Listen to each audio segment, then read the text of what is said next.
Inec sọ pé ìpínlẹ̀ mọ́kànlélógún ni mo ti wọlé ìbò, ẹ kéde mi bí ààrẹ o. Àtíkù pàrọwà sí tìrìbùnà.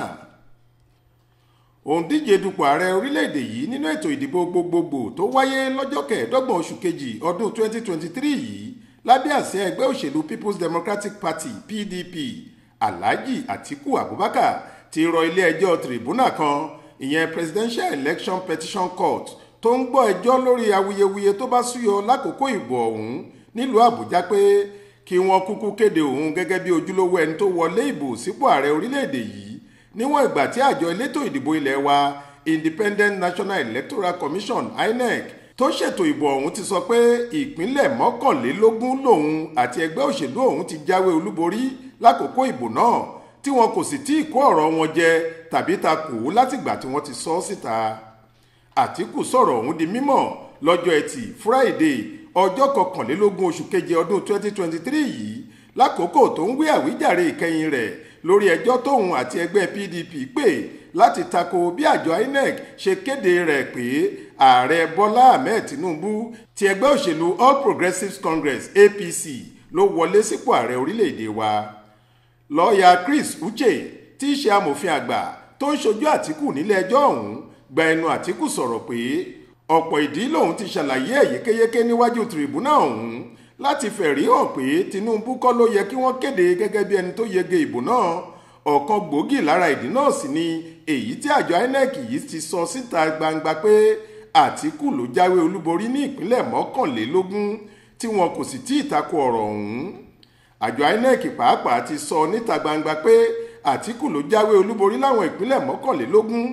Àwọn ìpínlẹ̀ náà ni Adamawa, Akwa Ibom, Bauchi, Bayelsa, Borno, Delta, Èkìtì, Gombe, Jigawa, Kaduna, Katsina, Kebbi, Kogi, Kwara, Nasarawa, Niger, Ọ̀ṣun, Sokoto, Taraba, Yobe àti Zamfara.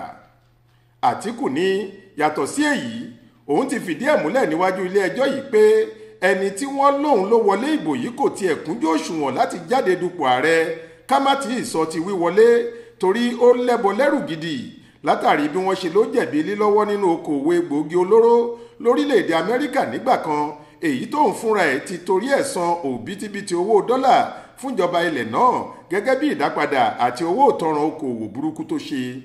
Ohun míì sì tún ni bí Tinubu ṣe jẹ́jẹ́ jíjẹ́ ọmọ orílẹ̀‐èdè míì yàtọ̀ sí Nàìjíríà àti ẹ̀sùn ayédèrú ìwé ẹ̀rí tó kó jọ látòrí àwọn sàbúkẹ́ẹ̀tì rẹ̀ títí dórí ìwé ẹ̀rí iṣẹ́ àṣesìlú gẹ́gẹ́ bí agùnbánirọ̀ rẹ̀.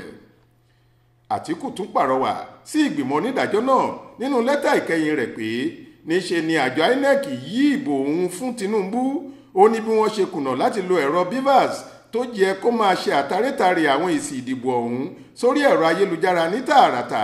Ó léyìí ló mú kí wọ́n lè ṣe àdọ́gbọ́n sí èsì ìdìbò tí wọ́n fi bẹ̀rẹ̀ sí ka ayédèrú èsì jáde. Bákan náà ló tún pe àkíyèsí ilé ẹjọ́ náà sí bí INEC, APC àti Tinubu kò ṣe rí ẹlẹ́rìí gidi kan mú jáde láti gbèjà ara wọn tàbí tako àwọn ẹ̀sùn tí wọ́n fi kàn wọ́n. Ó ní gbogbo atótónu wọn kò yàtọ̀ sí fífi ẹ̀tẹ̀ sílẹ̀ lọ pa làpálàpá. Ó ní bẹ́ẹ̀ kì í ṣe pé kò wù wọ́n láti mú ẹlẹ́rìí wá o, ṣùgbọ́n òótọ́ kò ṣeé daṣọ bò lórí ni. Àtíkù ní ọ̀rọ̀ táwọn kan ń sọ pé kò tí ì ṣẹlẹ̀ rí kílé ẹjọ́ kan yí èsì ìdìbò sípò ààrẹ dànù lórílẹ̀‐èdè yìí kò túmọ̀ sí pé kò ṣeé ṣe torí ìdájọ́ òdodo ni ìdájọ́ òdodo ń jẹ́.